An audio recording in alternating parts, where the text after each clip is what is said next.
시청자 여러분 안녕하십니까? 박정호입니다.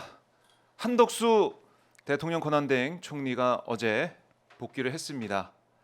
통합과 안정을 얘기를 하던데 과연 그 통합과 안정 지금 행동으로 보여준 게 있습니까?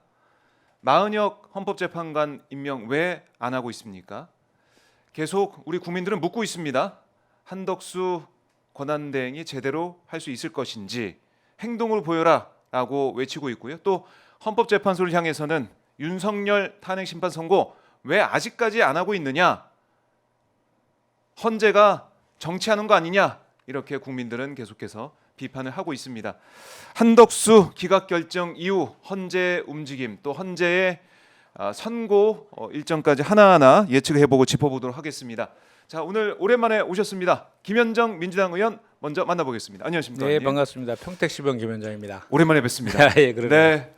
자, 저희가 어제도 계속 헌재를 주시했는데 결국 한덕수 권한대행이 복귀를 했습니다. 네. 보시고 어떤 생각을 하셨는지 궁금하네요, 의원님 먼저. 참 아쉽더라고요. 그러니까 일단은 그 판결에 네. 가장 주된 논거는 그거였던 것 같아요.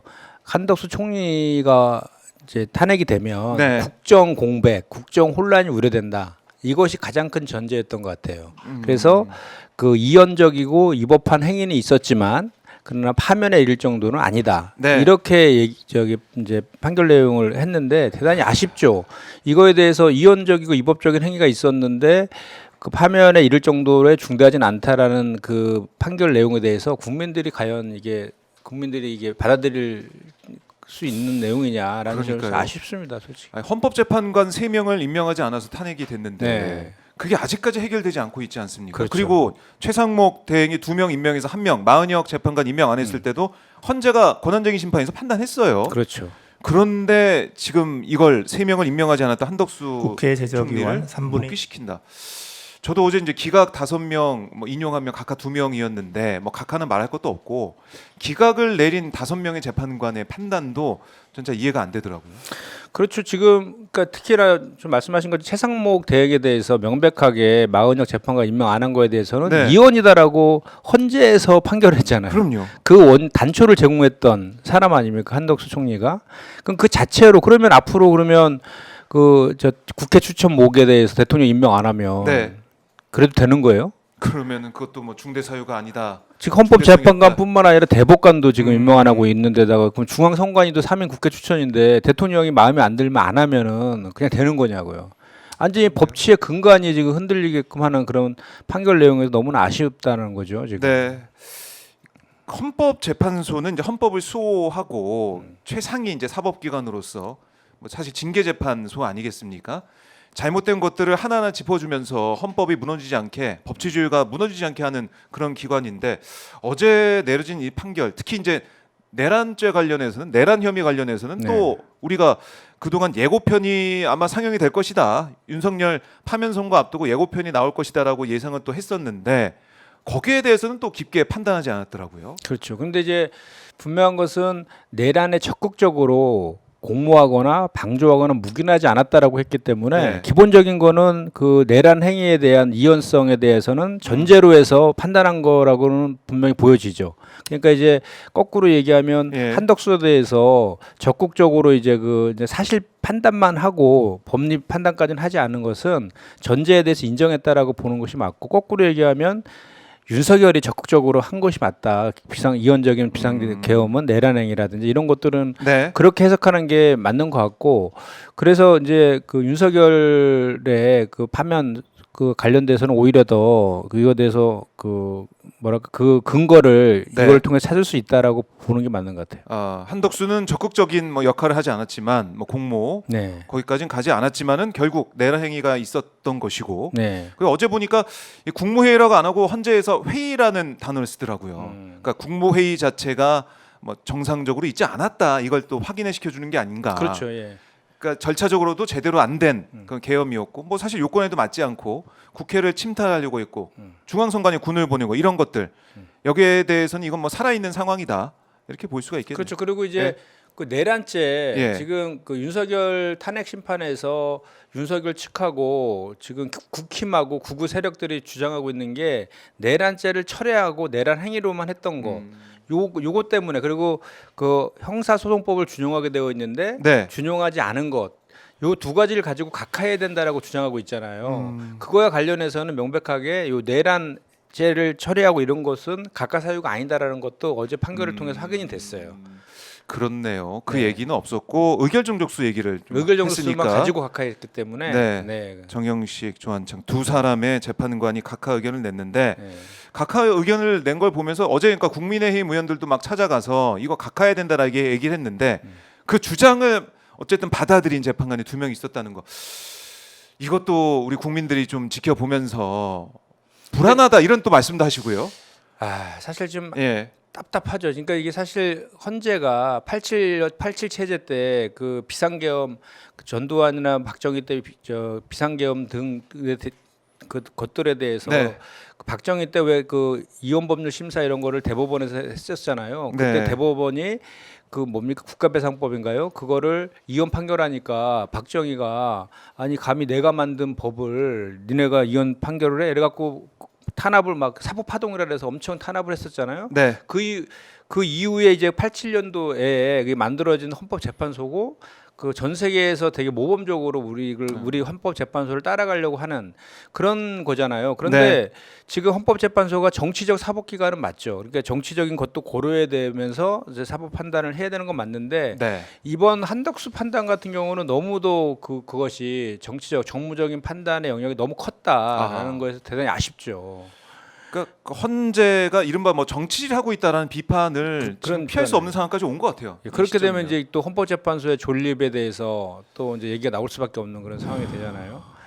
참 그래서 어제 이 나눠져 있는 여러 가지로 나눠진 재판관들의 그 의견들 이거 하나하나 확인하면서 우리가 윤석열 이제 파면 선고, 윤석열 탄핵 심판 선고는 이거 어떻게 될까? 또 조마조마하게 보게 된단 말이죠. 근데 이래야 될 것 같아요. 일단 예. 일단은 그 한덕수는 이제 복귀를 했잖아요. 복귀를 했는데 거기에서 다수 의견으로 나왔던 마은영 임명하지 않은 것과 그 특검 추천 네. 의뢰하지 않은 거에 대해서는 바로 해야 돼요. 안 하면 또 탄핵 사유가 되는 겁니다. 그거 이혼적이라고 했잖아요. 다만 국정 공백이라든지 뭐 이런 거를 이유로 해서 네. 파면에 이를 정도는 아니다라고 한번 봐준 거예요. 음. 근데 그거를 이제 다시 임명하지 않으면 다시 탄핵 사유가 되는 그때도 안 하면은 그때는 헌재가 그때는 다시 또 이거를 이렇게 기각하거나 이렇게는 하지 못할 것이다라고 저는 한덕수, 생각을 하고 일단은 한덕수에 대해서는? 예, 한덕수에 대해서는 네. 그리고 이제 윤석열 탄핵 심판과 관련해서는 정말 이제는 이렇게 시간도 끌면 안 됩니다. 그 전에는 우리가 이런 이제 좋게 봐서 이런 해석들을 했었잖아요. 이게 윤석열을 기각이나 각하를 주장하는 극우 세력들의 목소리도 있고, 네. 또 윤석열 측에서의 강한 주장도 있고, 또 그 여당 국힘에서도 그렇게 막 주장하는 것들이 있어서 어쨌든 그 균형추를 좀 맞추려는 빌드업이었다. 그래서 앞에서 뭐 이렇게 다른 그 선입선출에 의해서 앞에 것도 먼저 좀 그 탄핵 선고를 하고 뭐 이런 네. 과정들이 있었는데 이제 그 타이밍은 지난 것 같아요. 아. 이미 지났잖아요. 이제 뭐 한덕수 같은 경우에는 접수순으로 하면 선임선출에도 맞지도 않았고, 그렇죠. 뭐 물론 이제 변론 종교를 기준으로 해서는 먼저 이제 끝난 건 맞지만 어쨌든 이제 그 단계는 지났다. 그래서 지금부터는 윤석열 그 탄핵 선고와 관련해서 선고 기일을 늦게 잡는 것은 이건 뭐 정치적인 판단 때문에 그렇다라고 해석할 수밖에 없는 거죠. 그리고 어제 이제 한덕수 그 탄핵 그 선고와 관련해서 유추해 보면 네. 8명 중에 지금 어쨌든 5대 3이었던 거잖아요.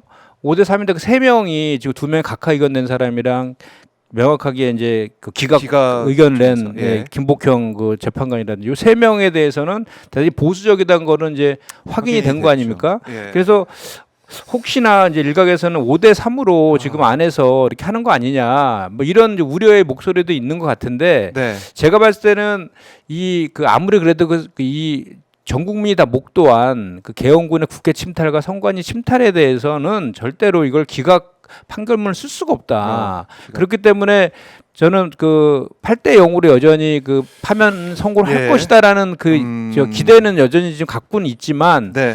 그 3명의 의도가 이제는 뭐랄까 지연 전략 있죠. 지연 전략, 선거의 지연 전략과 이재명 대표의 그 항소심 선고와 맞물려 가지고 최대한의 지연을 시켜서 네. 이제 뭐 그런 얘기도 있잖아요. 지금 대법원에서 3개월 안에 선고를 해야 되는 원칙은 있지만 그걸 더 땡겨서 중요한 사건 같은 경우 더 땡겨서 할 수도 있다 이런 얘기도 있지 않습니까? 그러게요. 그거와 맞물려서 뭐 거대한 무슨 그 흐름들이 형성되고 있지 않느냐라는 일각의 우려들. 예. 그것이 만약 사실로 현실화된다라면 그건 정말 큰일 날 일이거든요. 그렇기 때문에 지금은 이제 우리 저 더불어민주당뿐만 아니라 광장에 있는 모든 시민사회 제 세력들하고 야당 전체 야당들이 이제는 전방위적으로 이제 우리의 목소리들을 낼 그럴 시기가 아닌가라는 생각을 해봅니다. 그러니까 지금 헌재를 우리가 이제 매주 그냥 매일 사실 바라보면서 있는데 김태환님도 댓글 통해서 뭐라고 하셨냐면 헌법재판관이 법 지키세요. 국민들은 당신들이 마지막으로 생각합니다. 만일 법을 지키지 않으시면 그구들보다 더 험한 광화문 쪽 국민들 준법투쟁 나올 겁니다. 국민들은 경고하면서 명령합니다. 조속히 파면 선고하십시오. 이게 슈퍼챗 보내시면서까지 이렇게 의견 주셨어요. 이게 국민들 마음이란 말이죠. 국민들 마음이고 헌재 부여된 그 역할, 헌법을 이 공무원이 어겼는지 안 어겼는지 그걸 보면서 판단을 내려야 되는 것이고 계엄 당시에 우리가 봤던 모습 그리고 지금 어제도 보도가 나왔지만은 윤석열이 2차 계엄을 그냥 하려고 했던 거 아닙니까? 합참 이 결심 지원실에서 그러니까요. 너무나 명백하게 이제 또 하나가 나왔는데 네. 합참의 결심지원실에서 김용현을 꾸짖으면서 국회의원 먼저 저 잡으라고 하지 않았냐 이렇게 그러니까요. 꾸짖으면서 제2차 계엄할 수 있다라고 명백히 했어요. 그러니까 법령직 막 찾아보면서 예, 그러니까 더 이상 뭐 이 사람은 파면시키지 않으면 만약에 기각되거나 각하되면 상상도 할 수 없는 거죠. 이제 비상계엄은 상시적으로 매년 한 번씩 할 수 있는 그런 권한을 대통령한테 줘버린 거예요. 그러니까 지금 어제 그 한덕수 판결이 너무나 그 아쉬웠던 측면이 뭐냐면 우리나라 예. 상권 분립 국가이잖아요. 그런데 그 대통령에 대한 견제를 국회가 하는 거잖아요. 그렇죠. 그런데 그 국회 대통령 견제 기능을 다 그냥 부정해 버린 거예요. 대통령 마음대로 다 하라는 거잖아요. 그렇죠. 그렇지 않았습니까? 근데 그게 만약에 대통령에 대해서 좀 전에 말한 그 사례 같은 경우에도 네.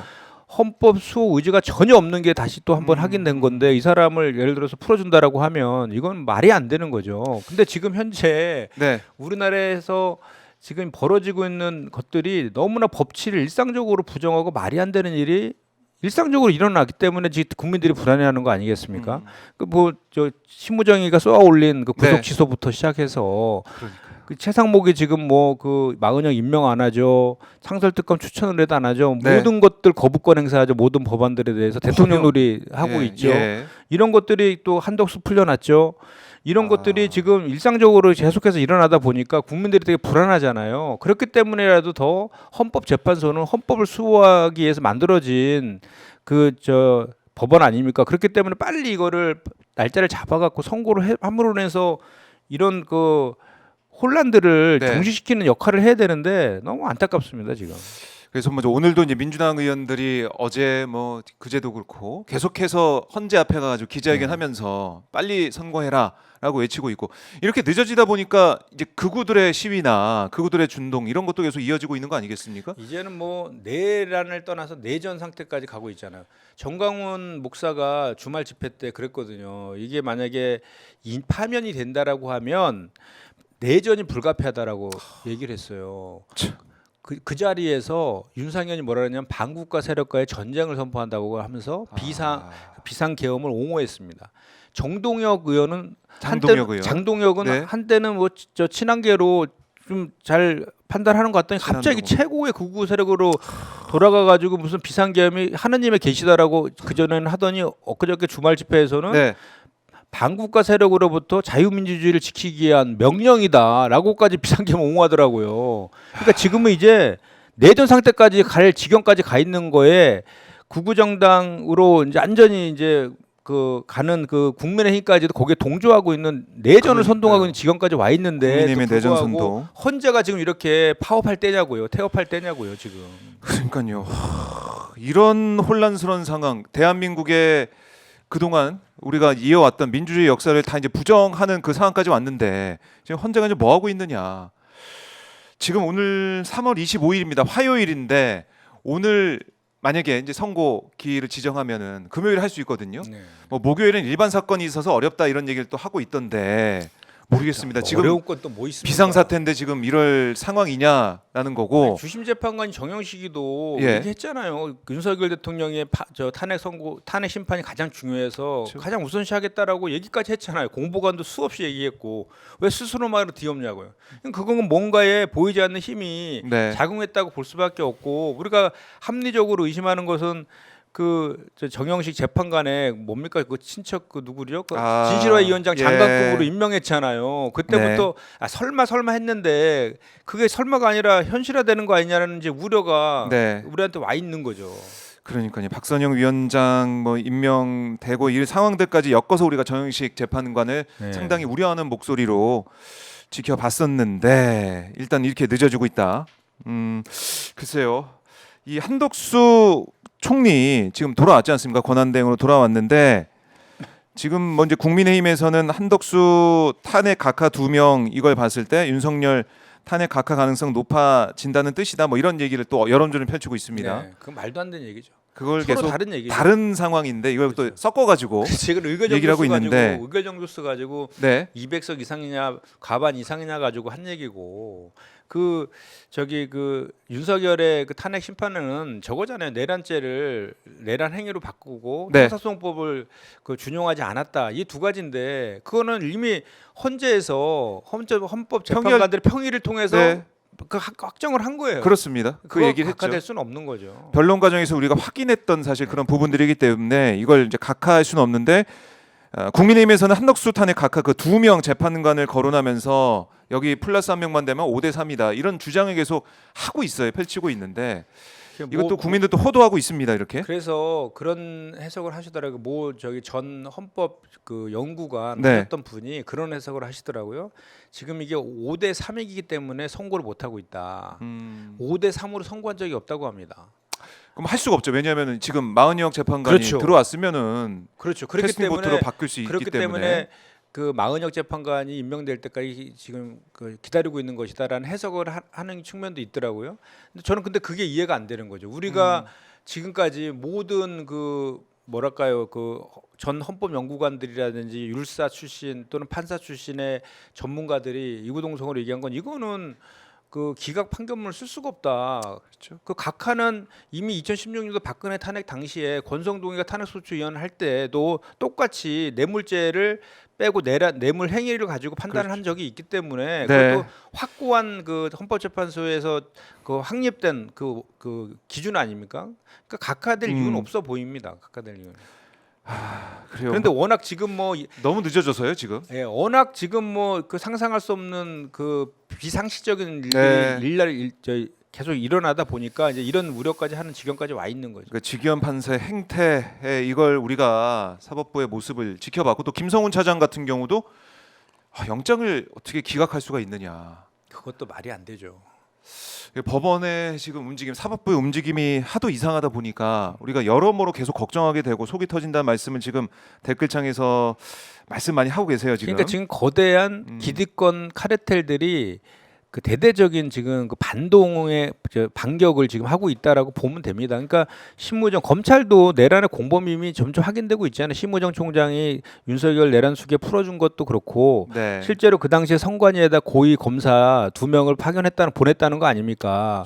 그럼 나중에 비상계엄 성공했을 때 검찰에서 이제 군의 통제를 받으면서 그 밑에서 도와줘야 되는 그 역할을 하러 간 거였고 실제로 김영현이가 스스로 검찰에 출두해가지고 체포당할 당시에도 비아폰을 통해서 검찰에 통화한 것도 그렇죠. 확인됐잖아요. 그 네. 비아폰의 그 내역이 그 서버에 있는데 그 서버에 있는 그 비아폰의 그 통화 내역을 삭제하라고 지시한 애가 그 김성훈 아니었습니까? 걔에 대한 그 경찰에서의 그 구속영장 신청을 3차례나 반려시킨 게 검찰이었잖아요. 네. 근데 이번에 그래서 4차례에 걸쳐서 그것도 이제 그 공범 영장 심의에서, 심의에서 결정 내리고 구속영장 신청하라고 해서 마지못해 신청했는데 거기에 검사가 배석도 안 했다는 거 아닙니까? 그러니까 그 김성훈 쪽에 이광호 김성훈 쪽에 변호사 말만 주구장창 듣고 그냥 풀어준 거 아니에요. 그러니까 공범이죠.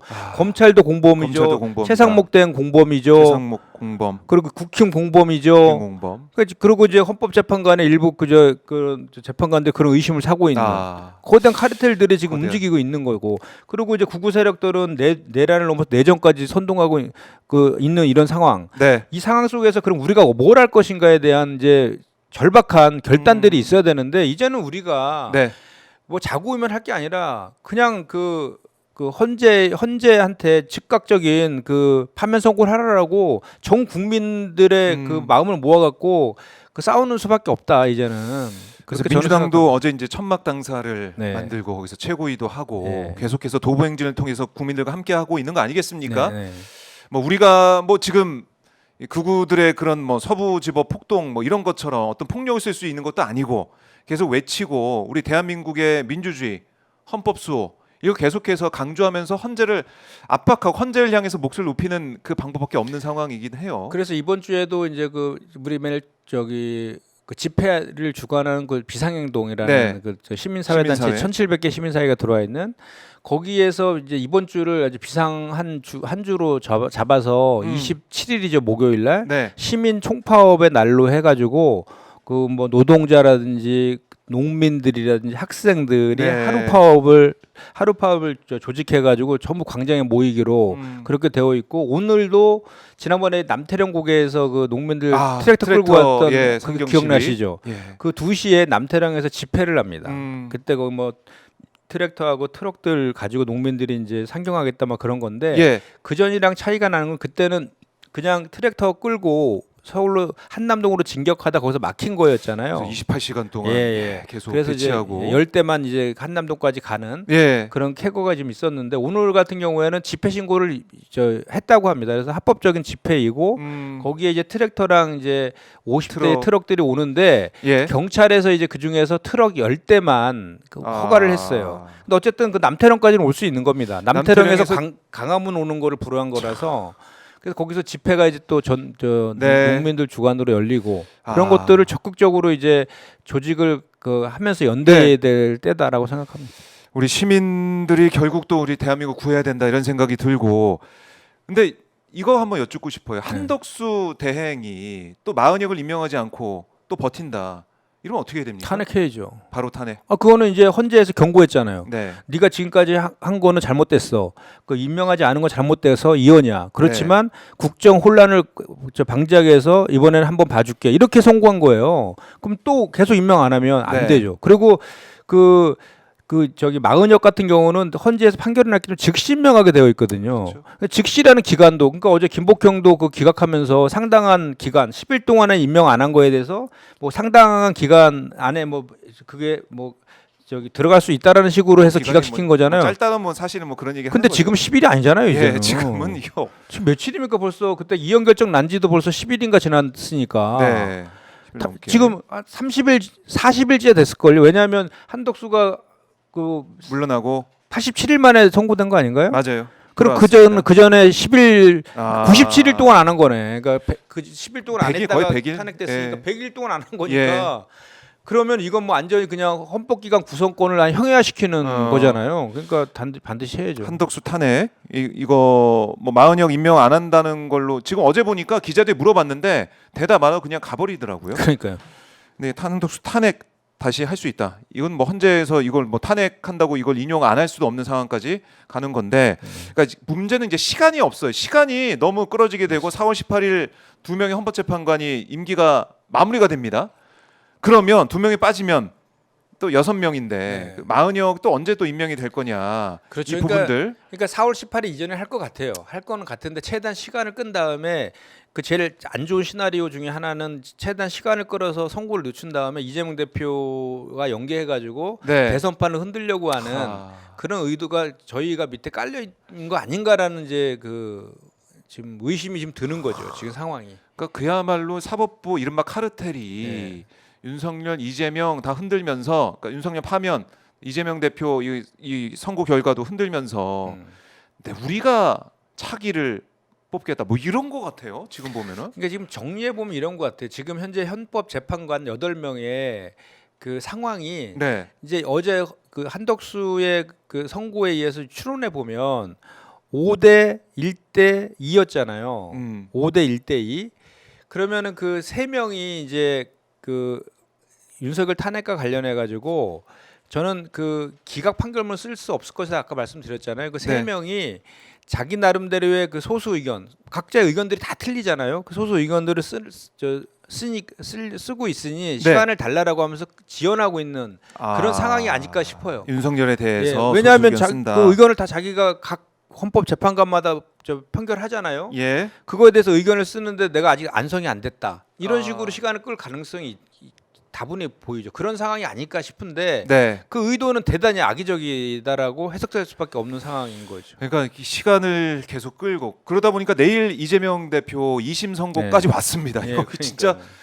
이때까지 올 줄은 참 몰랐고 이거 안 된다고. 왜냐하면 이거 지난 다음에 헌재가 결정하더라도 양쪽에서 다 비판받을 수밖에 없거든요. 그렇죠. 이재명 대표 무죄 난 다음에 윤석열 이제 파면 선고가 이어지게 되면 이거 뭐야? 이거 뭐야? 이재명 살려주고 윤석열은 파면시키고 이러면서 또 보수니까 극우 쪽에서 들고 일어날 수도 있고 결과에 따라서 양쪽에 다 이제 비판을 받을 수밖에 없는 상황인데 내일 이재명 대표 선고는 의원님은 어떻게 예상하십니까? 저는 그 지금까지 시중 일관 무죄라고 저는 주장을 했고 계속 말씀하셨죠. 항소심에서도 제대로 된 법리 판단만 있으면 넌 무죄가 확실하다라고 저는 생각을 해요. 네. 왜냐하면 우리 공직선거법 250조에 보면 그 허위사실로 인한 허위사실 공표를 낙선 목적이 허위사실 공표가 해당 하는 거잖아요. 네. 거기에 기본적으로 우리가 범죄가 성립하려면 구성 요건에 해당해야 되고 입법해야 되고 책임이 있어야 되는 3단계가 있어야 되잖아요. 근데 거기에서는 그 허위사실이라는 행위가 있어야지 일단 구성 요건에 해당하거든요. 그렇죠. 근데 이거는 기업과 느낌이잖아요. 행위가 없어요. 그 구성 요건 자체에도 해당되지 않는데 어떻게 입법하고 책임이 있다고 할 수 있는지 저는 이해가 안 되거든요. 그래서 우리가 먼저 1심 나온 다음부터 계속해서 네. 의원님도 그렇고 다들 지적했듯이 이게 뭐 교우형이라는 이상한 거 만들어내가지고 유죄가 나올 수가 없는데 네. 어떻게 유죄를 때리냐. 그래서 2심 항소심에서는 무죄가 나올 거다 이렇게 기대해보고 정리해보고요. 자, 이렇게 헌재 상황이 길어지다 보니까 우리가 짚어야 되고 중요하게 봐야 될 사안들이 또 묻히고 있습니다. 네. 그 중에 하나가 바로 삼부토건 문제 아니겠습니까? 맞습니다. 예, 삼부토건. 삼부토건 이거 예. 저는 이복현 금감원장의 발언 보고 좀 깜짝 놀랐는데 네. 원희룡하고 김건희가 관련이 없다. 네. 이거 100억 차익에 대해서 두 사람은 관련이 없다. 이렇게 또 얘기를 하더라고요. 그러니까 지금 작년 9월부터 예. 금감원에서 이게 지금 이상거래 징후가 있어서 조사를 해오고 계속 지구 검찰로 안 넘기고 있거든요. 네. 그걸 질타하고 하면 과정에서 이복현이가 이제 그 언론은 대고 100억 정도의 시세 조정이 확인됐다. 의심 계좌는 200개다. 이렇게 발표를 했잖아요. 그러니까 그 주가 조작에 혐의가 있다는 것까지는 확인이 된 거고 그 금액이 100억 정도 된다라고 본인 입으로 얘기한 거잖아요. 그럼요. 그런데 그 200개의 계좌에 김건희와 원희룡이 없다라는 취지의 얘기잖아요. 애둘러서. 그러면 주가 조작을 자기 이름으로 합니까? 아니 그 김건희가 원희룡이 그런 도이치모터스 주가 조작이나 예를 들어서 주가 조작범들이 자기 이름으로 한 거 다 차명으로 하죠. 남이 계좌들 다 끌어다가 쓰잖아요. 네. 그러면 그 김건희랑 그럼 거꾸로 원희룡 불러다 조사는 했어요? 조사도 안 했잖아요. 그러니까 그 결국은 그 이복현이 친윤 검사 출신 아닙니까? 네. 그러니까 친윤 검사 출신이 김건희 봐주게 하고 있다라고 우리는 해석할 수밖에 없는 거고 네. 그 와중에 제가 이제 3부의 100억이 아니라 그거보다 훨씬 많은 기본적인 그 400억 이상의 시세 차익을 얻은 3부 토건의 형제 회사를 제가 발견해 가지고 폭로했어요. 그러니까 이 400억 주가 조작 의혹 네. 이거 좀 언급하셨더라고요. 네. 400억 저희 먼저 100억이라고 알고 있었는데 네. 알고 봤더니 다른 회사들까지 형제 회사들까지 다 놓고 보면은 네. 400억의 이익이다. 네.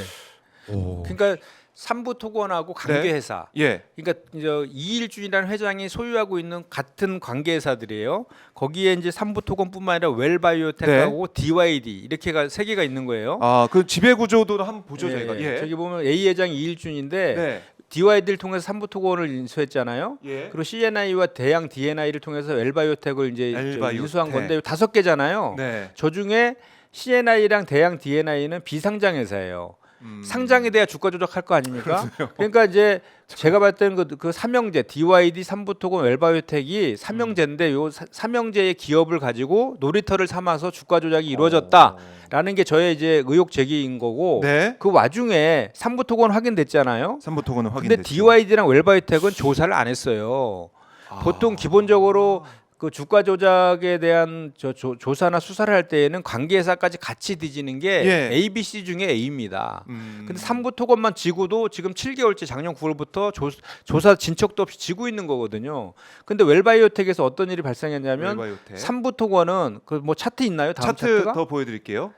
자, 우리가 삼부토건 왼쪽 차트 한번 보시면 네. 삼부토건이 그 23년도 5월 14일 날 네. 그 해병대 단톡방 아. 이종호가 예. 그 김건희의 계좌 관리인 도이치 그 모터스 주가 조작의 공범 네. 이종호가 3부 체크하고라고 글 하나 올리잖아요. 그렇습니다. 그 다음부터 두 달 사이에 1,000원짜리가 5,500원까지 5.5배 폭등하고 폭락하는 네. 전형적인 주가 조작의 패턴을 그렸다는 거 아닙니까? 그래프로 저희가 볼 수가 있습니다. 네. 지금. 그때 대표적인 게 5월 22일 날 네. 원희룡 장관이 우크라 재건 포럼에 참석하잖아요. 맞아요. 그때 삼부토건 대표도 갔잖아요. 네. 그런데 오른쪽에 한번 웰바이오텍 차트를 보세요. 예. 삼부토건이 똑같아요. 같은 시기에 1,049원짜리가 예. 같은 시기에 5,200원까지 5.2배 상승한 다음에 폭락을 하잖아요. 오른쪽으로. 차트가 똑같잖아요. 그러니까 일정 기간 매집을 한 다음에 예. 그 우크라 재건이라는 포럼 호재를 가지고 아. 재건 호재를 가지고 급등을 시킨 5배의 급등을 시킨 다음에 예. 폭락하잖아요. 설거지한다 그러는데 저 폭등한 시기에 들어왔던 개미들이 다 물리는 거죠. 그렇죠. 이제 지금 그래서 삼부토건이 현재 최고 5,500원에서 400원 하고 있어요 지금. 예. 그 개미들이 다 물린 거고 그다음에 웰바이오텍도 5,200원짜리가 지금 500원까지 500원이요? 폭락했다가 예. 거래 정지됐어요. 너무 똑같잖아요 두 개가. 그러니까 같은 시기에 네. 저 5월 22일 날 그 원희룡 장관 따라서 삼부토건 대표가 갔다 그랬잖아요. 네. 그날 웰바의 대표도 같이 갑니다. 아, 웰바이오텍 같은 날. 그 대표도 폴란드의 같이. 그 포럼에 같이 가는데 예. 그 5월 22일 날 있잖아요. 제가 아까 삼명제라고 얘기했던 그 웰바하고 삼부하고 DYD가 동시 상한가를 쳐요.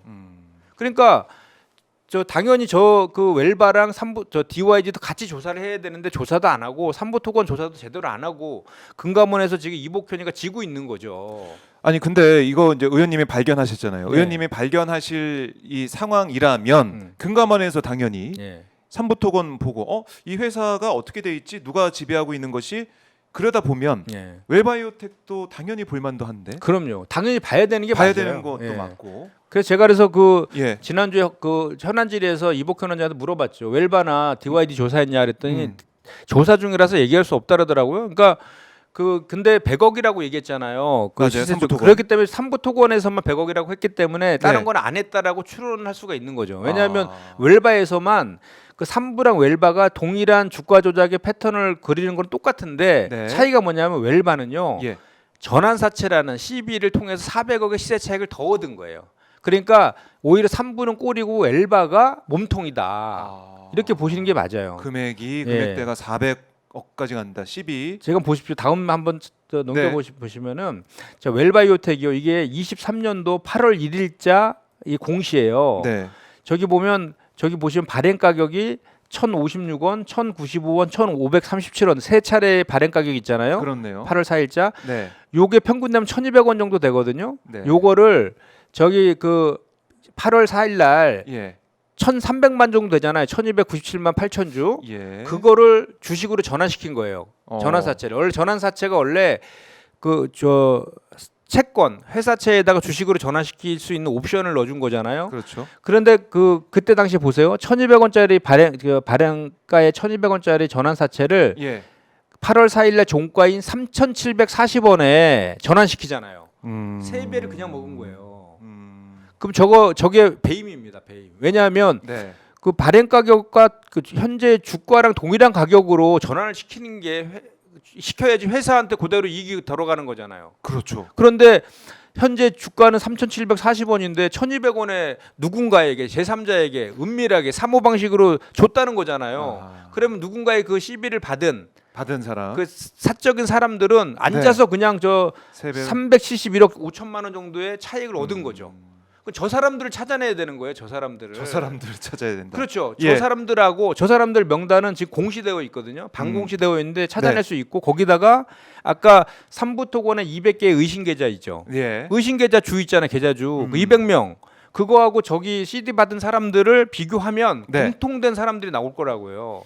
그 사람들이 주가 조작의 몸통이다라고 보면 되는데 저 조사를 안 하고 있는 건데 제가 저걸 발견했기 때문에 이제는 빼박으로 조사를 할 수밖에 없는 상황이 된 거죠. 아 지금 말씀 들어보니까 이걸 의지만 있다면은 금감원에서도 네. 조사를 하고 아니면은 조사가 뭐 좀 어렵다 강제 수사가 어렵다 네. 그러면은 바로 검찰에 넘기면 되는 거 아니겠습니까? 맞습니다. 지금 우리 예? 국회에 보면 패스트트랙 제도 있잖아요. 패스트트랙. 패스트트랙 제도인데 이게 자본시장에도 패스트트랙이라는 제도가 있어요. 그게 뭐냐면 네. 중대한 사건이라든지 국민들의 관심사가 높은 것 같은 경우에는 네. 금감원에서 바로 증선이 통해서 고발할 수 있는 네. 바로 고발할 수 있는 그 패스트트랙 제도가 있거든요. 어. 그 패스트트랙 제도의 조건에도 지금 충족이 돼요. 그렇기 예. 때문에 그걸 태워야 돼요. 안 태우면 이복효는 직무유기에 해당할 수가 있어요. 그래서 제가 이거 빨리 태워라, 고발해라라고 이제 저기 경고를 했고 하지 않으면 지금 제가 당의 법률이랑 같이 법률 검토 중인데 네. 법률 검토가 마치면 우리가 직접 남부지검에다가 음. 고발도 할 수 있고 이복현도 직무유기와 관련된 것도 고발할 수 있다라는 게 제 이제 저 입장입니다.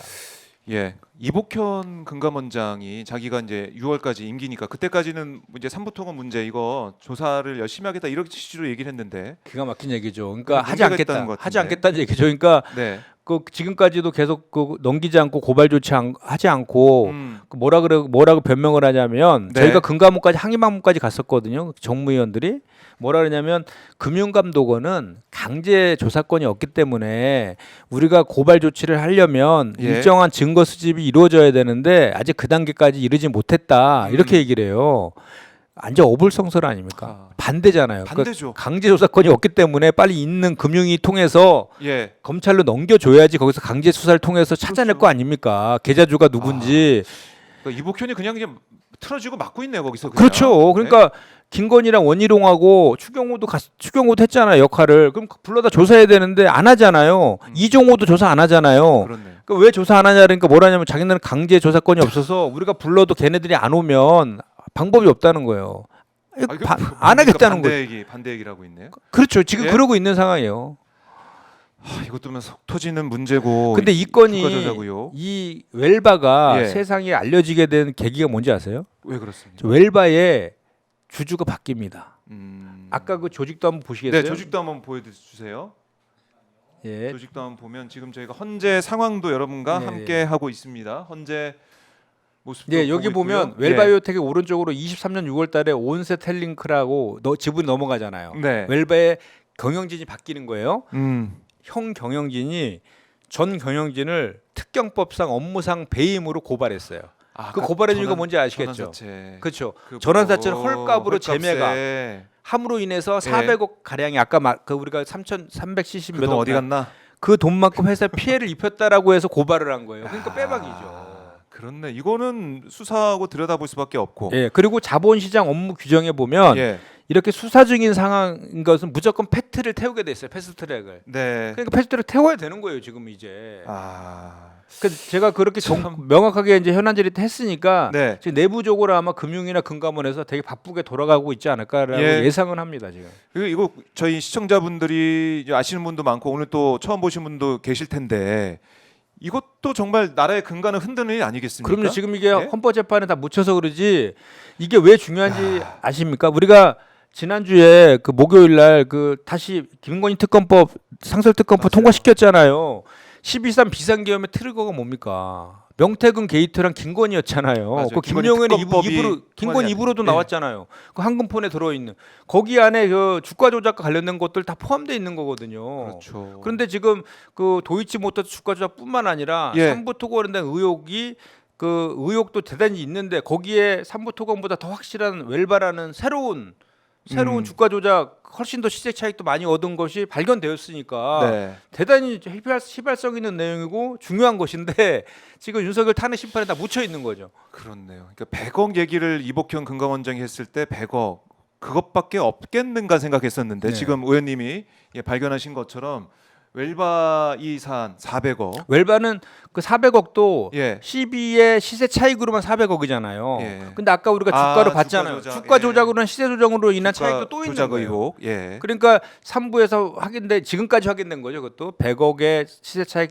전환사채 400억의 또 시세 조정이 얼마인지 모르지만 그러면 합치면 또 DYD도 조사해야 되잖아요. DYD. 그럼 수백억이 될 수 있는 아주 큰 천억대로 진짜 갈 수 그렇게 있는 될 수 거네요, 있는 거죠. 진짜. 예, 예.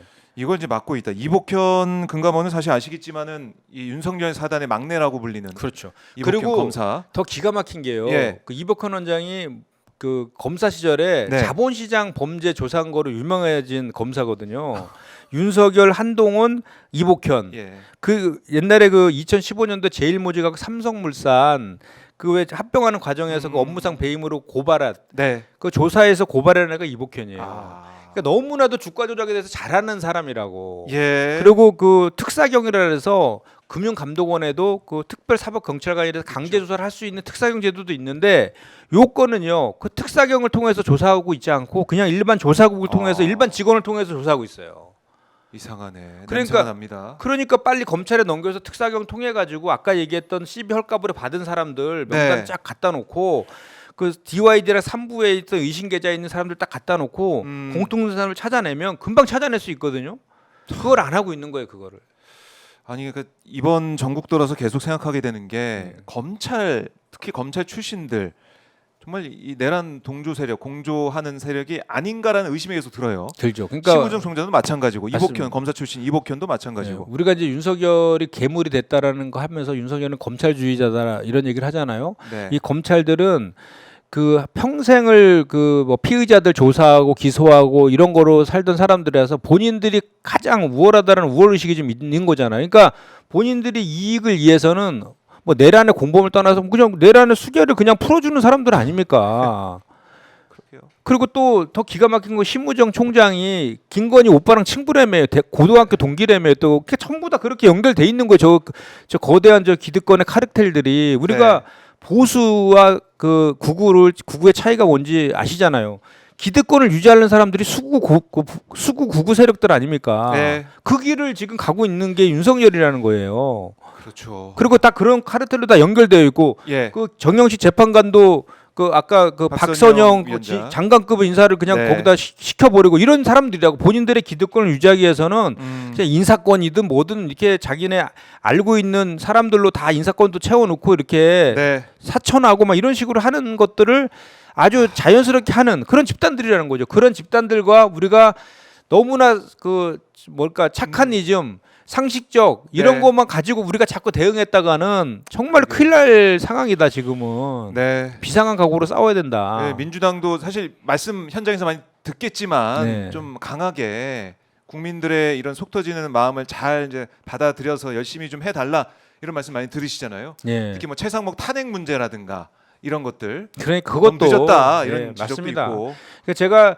그 대여위원장을 통해서 대여위원장 맡으면서 지금 예. 광장에 있는 시민사회랑 교류하는 그렇죠. 가교하는 역할을 맡고 있고 매일 이제 광장에 나가고 저 헌재에 가보는데 계속 들으시죠. 속이 터져 죽겠어요. 네. 거기에서 그냥 우리 의원들 단식하고 삭발하고 뭐 쓰러져 실려 나가도 뭐 그냥 바뀌는 건 없고 네. 저쪽에 그 구구의 그 선동과 선전들은 턱 기승을 부리고 기득권 카르텔들은 더 강고하게 보이지 않게 결합되어 있고 우리는 순진하게 그냥 그 법리적인 것만 해석해서 이거는 상식적으로 그 파면할 수밖에 없다는 얘기만 예측만 지금 하고 있는 이런 게 현실이 너무 개탄스럽고 이제는 우리가 할 수 있는 최대의 예. 화력들을 쏴야 된다라고 그런 생각이 절로 듭니다. 네. 뭐 백혜련 의원도 거기서 이제 계란을 맞고 이런 일까지 벌어지다 보니까 또 이제 발로 뭐 차이는 일까지 있다 보니까 의원들이 우리가 이 엄중한 현실을 인식을 하고 특히 민주당 야당 지금 192석이 되는 야당 뭐 물론 개혁신당 빼면은 줄어들긴 하겠지만 이 다수의 야당이 국회에서 이제 국회가 바로 서야 대한민국을 바로 잡을 수 있다라는 생각 그런 경각심을 가지고 열심히 뛰어야 된다 이런 생각을 하게 되고요. 광장에 천막을 치고 광화문광장에 천막을 치고 민주당이 이제 거리에서 우리 시민들과 함께 하고 있는데 이 지금 헌재 우리 브리핑룸을 계속해서 여러분과 함께 지켜보고 있습니다만 오늘은 아예 헌재 브리핑룸에 기자들이 없습니다. 네. 원래 한 몇 명 정도 있었는데 오늘 또 아예 기자들이 상주하지도 않고 있네. 이런 모습을 보면서 헌재가 빨리 움직여야 된다. 헌재가 어떻게 보면 우리가 계속해서 마지막 보루다라고 얘기하고 있죠. 마지막 보루는 우리 시민들, 국민들이 될 수밖에 없을 것 같고 헌재가 이 시민들의, 국민들의 목소리를 정말 이 명령을 받아 안아서 헌법을 수호하는 그런 결정을 내려야 된다. 이런 생각을 할 수밖에 없네요. 맞습니다. 참 헌재가 그 존재 이유를 이제 네. 증명할 때다. 증명할 때다라고 강조를 드리고요. 의원님 오랜만에 나오셨는데 저희가 오늘 좀 빨리 좀 네, 보내드리고 네. 예, 예. 가시기 전에 불안해하고 힘들어하는 분들, 내란성 질병 앓고 계신 분들이 많습니다. 한 말씀 듣고 마무리하겠습니다. 그 대한민국에서 비상계엄 이원적인 비상계엄이 이제 세 차례가 있었거든요. 그 이승만 때, 뭐 박정희 때, 전두환 때 있었고 이번에 윤석열이 네 번째인데 한 번도 성공한 적이 없습니다. 결국은 우리 그 국민들께서 대한민국의 역사를 그 꾸불꾸불 가는 것 같지만 전진시켜 왔던 그 저력 있는 그 대한민국이기 때문에 민주주의를 피로써 우리가 지켜왔다고 하지 않습니까? 네. 그런 국민들을 저는 믿고 지금까지도 국민들이 이 상황들을 잘 만들어 주셨던 것처럼 앞으로도 좀 더 그 힘을 좀 같이 모아 주셨으면 좋겠다는 말씀드리고 더불어민주당도 그 가장 큰 책임을 갖고 있는 그 제1야당으로서 더 절박하게 싸우겠다라는 말씀도 덧붙여 드립니다. 알겠습니다. 의원님 말씀 잘 들었습니다. 네, 고맙습니다. 고맙습니다. 네.